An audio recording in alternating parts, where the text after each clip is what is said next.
All right, Jen St. Dennis from Business in Vancouver is with us. Good morning, Jen. Good morning. All right, and with some interesting business news this morning about real estate. Yeah, that's right. You want to talk about real estate first. Okay, so yeah, what we've done is we've done a little analysis. I think that these numbers actually come from the BC Real Estate Association. But what we've done is compared the resale value of homes and how much the dollar volume of that is. And we've compared it to the GDP that's produced by BC's traditional resource industries like forestry, mining, and gas. And what we found is that residential real estate resales just in Metro Vancouver far outweigh the GDP that's produced by oil, gas, and mining. So those numbers are like $38 billion dollar volume for the residential real estate sales. That compares to the $12 billion that the oil and gas and mining and forestry sectors will contribute to BC's GDP in 2015.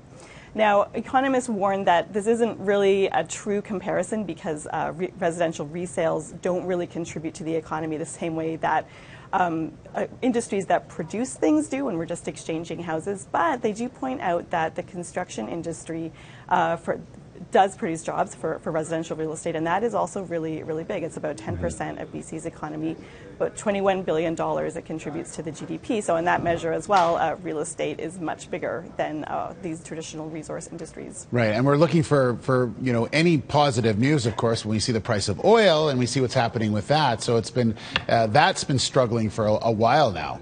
Yeah, that's right. So, yeah, we thought I'd just do a little recap on what's been happening with the price of oil because the price of oil has been tumbling all this week. It hit below $40 a barrel, and it's looking shaky again this morning in early trading, and that's because there have been a couple of reports this week about supply. So yesterday we saw the International Energy Agency putting out a report saying that they don't expect that oversupply situation, that's what's contributing to the cheap oil. They don't expect that to be going down anytime soon, in 2016 certainly, so they didn't expect to see any kind of really big rebound in oil prices anytime soon. Now, this morning we see a report from OPEC, which is the Middle Eastern oil producers. They, of course, all decided a few years ago just to start producing like heck. They decided to just increase production. They want to drive those other unconventional oil producers like the U.S. shale producers out of business. Now, their report this morning says that they are estimating that is going to start to happen in 2016, but they are continuing to up that supply. So I'm not sure how that dynamic is going to work out. Mm-hmm. I think there's certainly no anticipation that we're going to see any kind of rebound anytime soon, though. Yeah, it hasn't helped the price of gasoline, and we know that.